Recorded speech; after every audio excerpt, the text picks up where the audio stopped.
Hi everyone, this is Module 3 Skills Blog.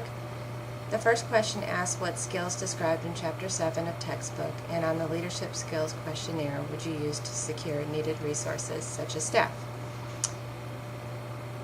I would use all of the skills and give some examples of how I would use those in just a minute. I just want to go over the Leadership Skills questionnaire that we took. The first and highest that I got on was the conceptual skills, which was a 27. Administrative skills, I got a 25, and interpersonal skills at a 23. So I think that's pretty well-rounded. I'm sure there's always some room for improvement. And I think that reflects the type of leader that I am at this point. As far as the skills go for planning, right now I attend daily, weekly, and monthly meetings as a department head. Our weekly meetings focus on financial. We have meetings such as wounds and weights, fall committees, and the way I would utilize the skills for resources would be for allocating patient care supplies and education needs for the staff.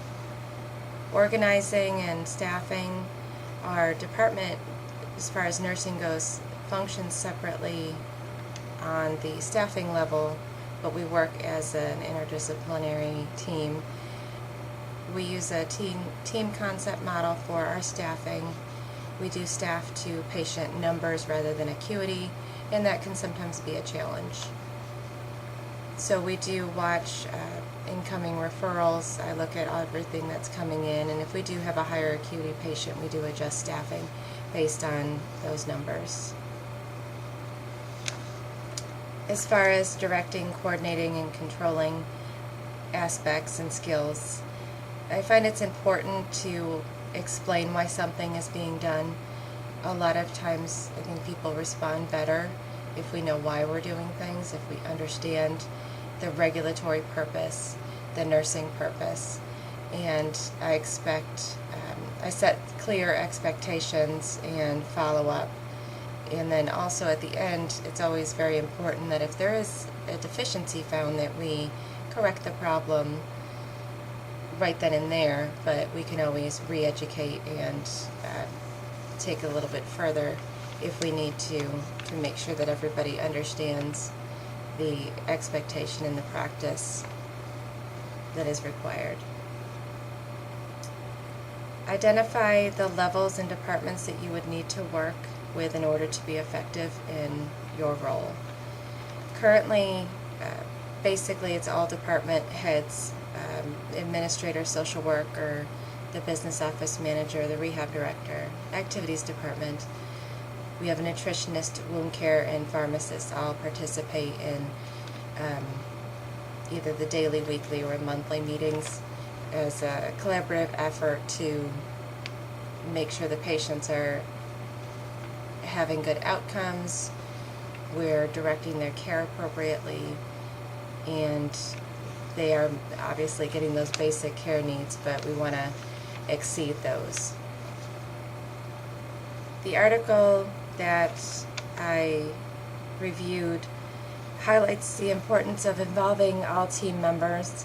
A lot of times we forget to think outside the box. We might talk to each other, but we don't utilize the best possible outcomes, including certified nursing assistants, family members, maybe a member of the clergy or the psychiatric doctor. They're all parts of the team that can help with the overall outcome of the patient.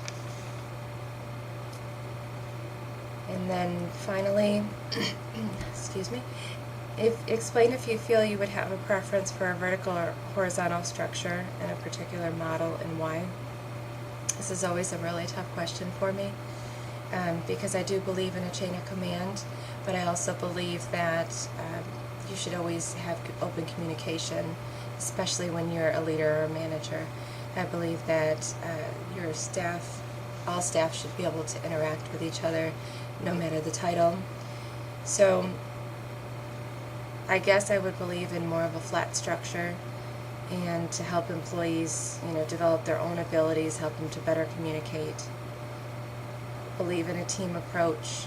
Case management is a huge part of what we do, especially with our rehab patients, and directing their care, knowing what they're doing while they're there. So the structure is a whole, in a sense, even though we do have our own job titles and duties. So I think that's it. Thank you.